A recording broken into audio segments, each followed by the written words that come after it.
Have you ever wondered how the universe began?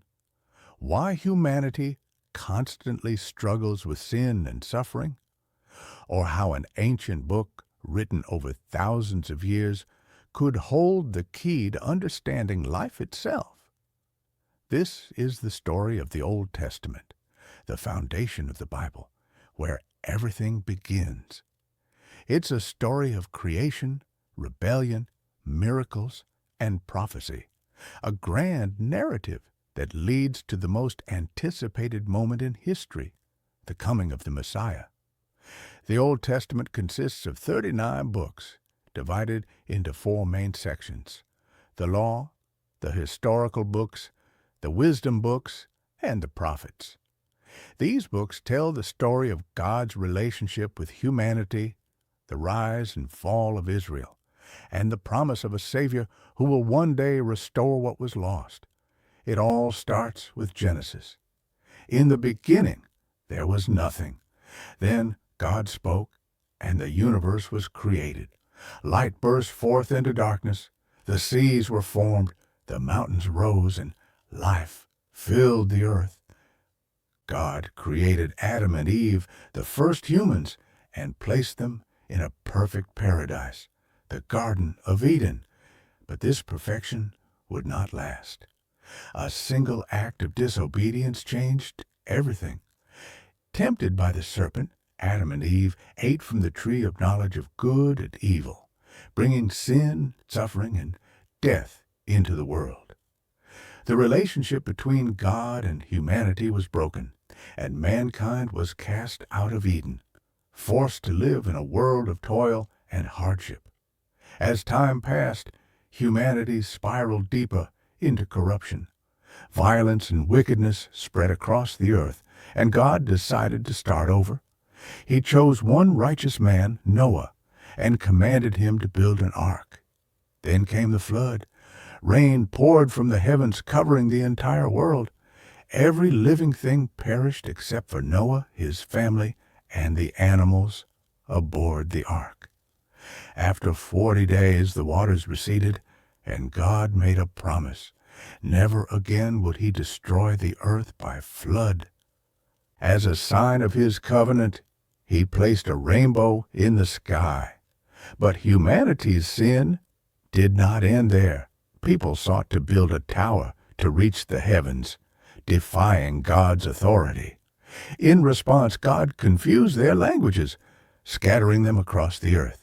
Yet, despite mankind's rebellion, God had a plan. He chose one man, Abraham, and made him a promise.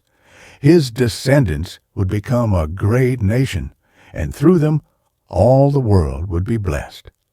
This was the beginning of Israel, God's chosen people. Abraham's grandson Jacob, later renamed Israel, had 12 sons. One of them, Joseph, was sold into slavery by his jealous brothers. But what they meant for harm, God used for good. Joseph rose to power in Egypt, and through him God saved countless lives during a great famine. His family moved to Egypt, and for generations the Israelites prospered. But then a new Pharaoh rose to power, and the Israelites were enslaved. For 400 years they suffered under Egyptian oppression until God raised up a deliverer, Moses. Through a series of 10 plagues, God demonstrated his power, forcing Pharaoh to release the Israelites. But their journey was not over. As they fled, Pharaoh changed his mind and sent his army after them. Then the impossible happened. Moses stretched out his staff, and the Red Sea parted. The Israelites walked through on dry land while the waters crashed down behind them, drowning Pharaoh's army.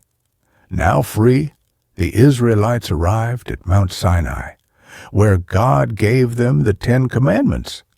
These laws would shape the identity of Israel and set them apart from other nations. But despite witnessing God's miracles, the people rebelled. They built a golden calf, complained about their hardships, and doubted God's promises. Because of their disobedience, they wandered in the wilderness for 40 years before finally reaching the Promised Land. Under Joshua, they conquered Canaan, but their faithfulness did not last. Without strong leadership, they fell into a cycle of sin. They turned away from God, were oppressed by enemy nations, cried out for help, and God sent a judge to rescue them. This pattern repeated for hundreds of years. Samson, Gideon, and Deborah were among these judges, but the people kept falling back into disobedience. Eventually, they demanded a king, rejecting God's rule. The first king, Saul, started strong, but became arrogant and was rejected by God. He was replaced by David, the shepherd boy who defeated Goliath and became Israel's greatest king. He united the nation, established Jerusalem as its capital, and was a man after God's own heart. But even David was not perfect. His sin with Bathsheba led to turmoil in his family. His son, Solomon, became king and built the magnificent temple of God, making Israel a wealthy and powerful nation. But despite his wisdom, Solomon turned away from God, worshiping foreign gods and marrying many wives. After his death, the kingdom split in two. The northern kingdom, Israel, was consumed by idolatry and was eventually conquered by Assyria. The southern kingdom, Judah, fared slightly better, but also fell into sin. Prophets like Isaiah, Jeremiah, and Ezekiel warned the people to turn back to God, but they refused. As a result, Babylon invaded, destroyed Jerusalem, and burned the temple to the ground. The Israelites were taken into exile for 70 years. The once great nation of Israel was gone. But God had not abandoned them. During the exile, prophets foretold the coming of a Messiah, a Savior who would restore Israel and bring salvation to the world. After 70 years, the Persian king Cyrus allowed the Israelites to return home. They rebuilt the temple, but it was a shadow of its former glory. The people longed for the fulfillment of the prophecies, but for 400 years, God remained silent.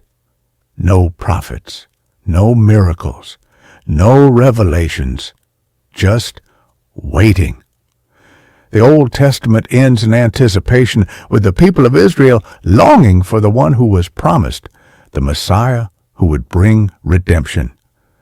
The Old Testament is not just a collection of ancient stories. It is a grand narrative of creation, rebellion, judgment, and redemption. It reveals God's power, justice, and mercy. It shows the repeated failure of humanity and God's unrelenting love. Every event, from Adam and Eve's fall to Israel's exile, points toward one thing: the coming of Jesus Christ. The Old Testament sets the stage for the greatest moment in history. The Messiah is coming, and the world will never be the same.